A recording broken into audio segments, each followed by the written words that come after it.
So one thing that I love about the Resident Evil franchise is the fact that there are so many different unique villains featured in each of the iconic games of this series. With that being said though, not every villain hits the same way. In fact, even though I love most of the villains of the Resident Evil series, some of them are just outright bad. And I mean really bad.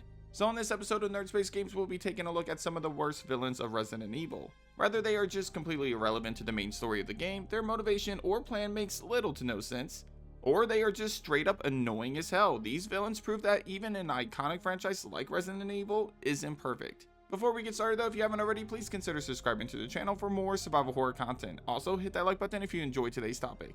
Anyway, my name is Ruben with Nerd Space Games, and this is the top 10 worst villains of Resident Evil. Let's get it. Number 10, Alfred Ashford, Resident Evil Code Veronica. Okay, so immediately out of the gate, I feel like I need to explain myself for this one. If you guys are a longtime fan of the channel, you probably already saw my top 10 best villains of Resident Evil. And on that video, I had the Ashford twins in the top 5 of the series. With that being said, Alfred Ashford on his own is not the greatest villain of the franchise. What really makes him interesting is literally everything related to Alexia. He's obsessed with his twin sister, and when she goes into that deep sleep of hers, he develops a split personality to help him cope with her no longer being in his life. And his combination with Alexia Ashford as a whole makes him a really interesting pair. That being said, as a standalone villain, Alfred is kind of stupid. He spends most of his time on Rockford Island chasing after Claire and Steve for whatever dumb reason, and when he has them in the palm of his hands by activating their autopilot feature, he fucks it up. Instead of forcing them to crash land somewhere or use some sort of weapon to take down the plane while it's in autopilot, he literally leads them directly to his secret base where his sister is immobile and defenseless. The dude literally fucked up Alexia's entire plan, a plan that was 15 years in the making. What the hell was he thinking? Again, great villain duo, but it's mostly Alexia Ashford that's really holding up this pair, isn't it? Number 9, Vincent Goldman, Resident Evil Survivor. The potential for Vincent Goldman is there, but like some of the villains on today's list, the execution was pretty bad in his respective game. As a character that's easy to hate due to the horrible experiments that he conducted on the children of Sheena Island, Vincent Goldman is almost as despicable as Chief Brian Irons is. Unfortunately, Vincent is rarely seen in the game, and he's sadly underutilized in Resident Evil Survivor. There's very few encounters that the player will have with Vincent, and none of which are in the form of a boss fight. Still, the backstory behind Vincent helps his case a little bit, and it's for that reason why he doesn't move any higher on today's list. Number 8, Morpheus, Resident Evil Dead Aim. I know there are some hardcore Dead Aim fans out there, and I know those same fans absolutely love Morpheus as a character. But I'm sorry, nothing about Morpheus really interests me in the slightest. For the most part, he's your typical comic book action movie villain that wants to utilize BOWs as a way to make money.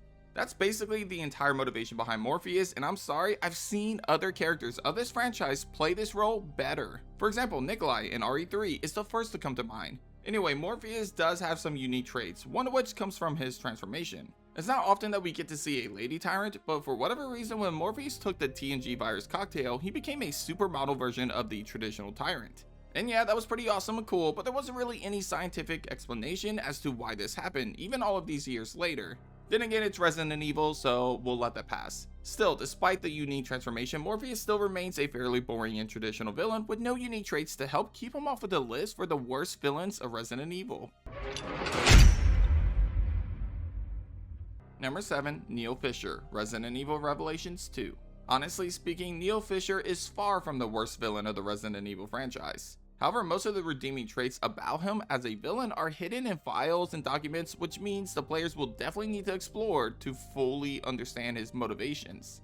Similar to his mentor, Morgan Lansdale of the FBC, Neil Fisher believed in doing bad things for the greater good. In this case, Neil allowed his friends to be kidnapped and used as experiments for the T-Phobos virus in exchange for a sample of Ouroboros. He wanted this so that TerraSafe could develop a vaccine for it and use it against the BOW threat around the world. Unfortunately, he went about it all wrong as he turned Natalia Corda, Claire Redfield, and other people close to him in order to obtain this sample. And when it came time for Alex Wesker to pay up, she betrayed him. Shocker. I think the biggest issues that I have with Neil as a villain is that 1, it was kind of predictable despite the game trying to make it seem like a big twist, and 2, Neil was kind of sidelined for a majority of the game outside of a few random encounters throughout the game. If Neil played a bigger part throughout the story of Revelations 2, then there's a chance that I probably wouldn't have included him on today's list.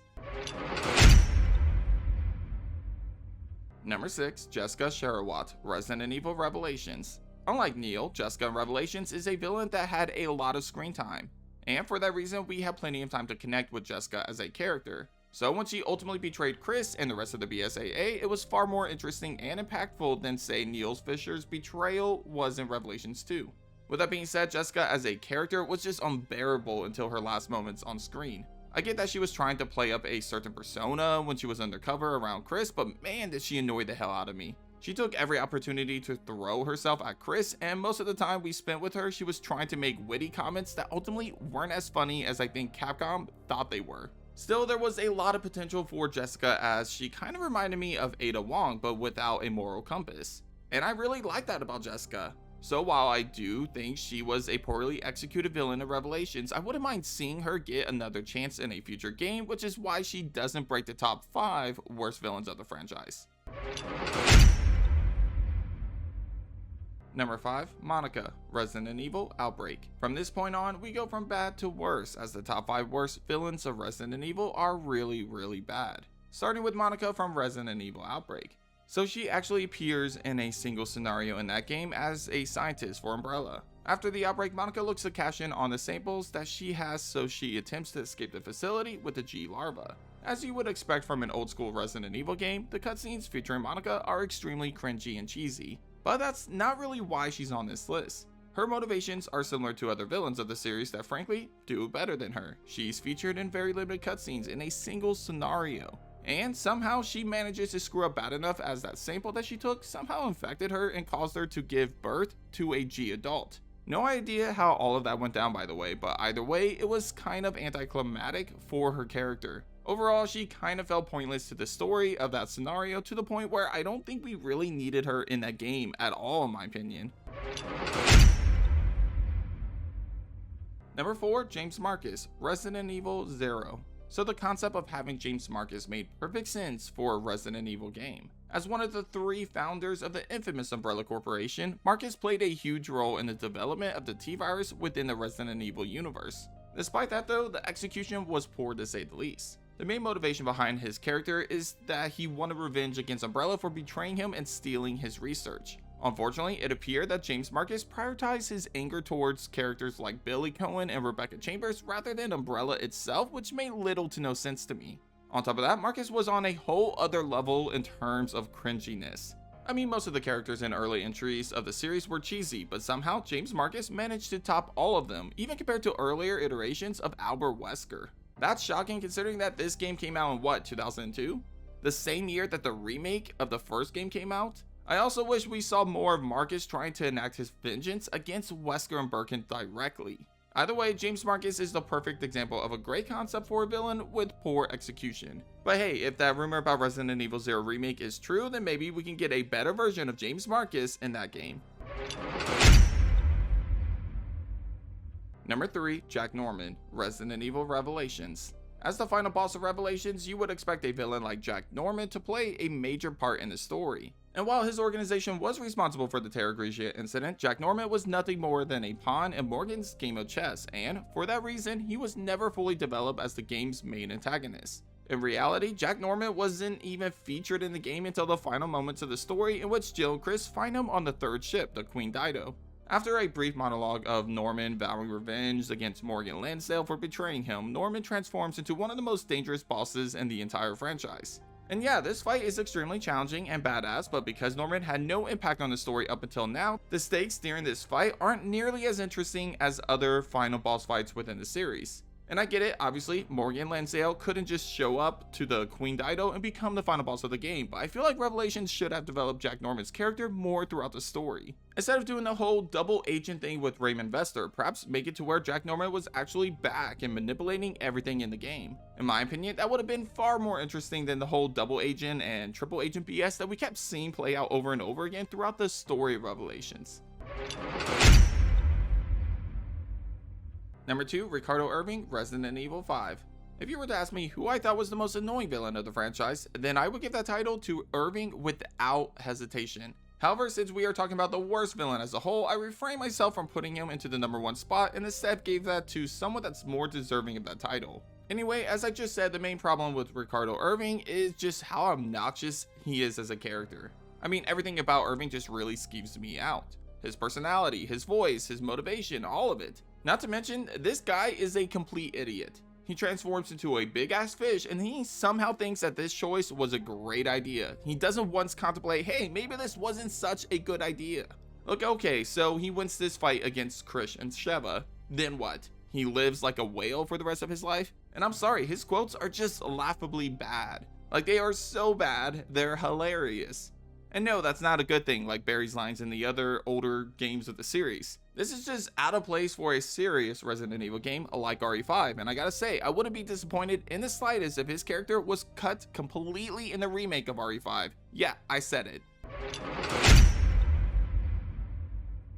Number 1, Derek Simmons, Resident Evil 6. The worst villain of Resident Evil is without a doubt Derek Simmons of RE6. Listen, I get that the guy is persistent, and he does make for one hell of a boss, considering that we have to fight him again, and again, and again. Damn dude, just die. Boss fight aside though, it's his character, his motivation, and his lack of a good plan that ultimately makes him a bad villain. In terms of his motivation, he has a few, but I think the worst of them is the fact that the guy is essentially a giant crybaby. He became obsessed with Ada Wong, probably asked her out on a date, and when she rejected him, he made a superpower clone of her that ended up despising him as much as the real Ada Wong did.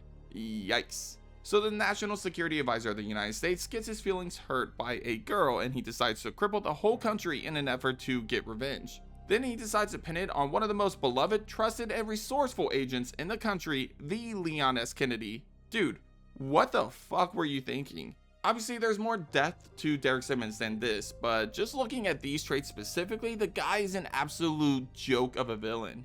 And for that reason, he's my pick for the worst villain of Resident Evil.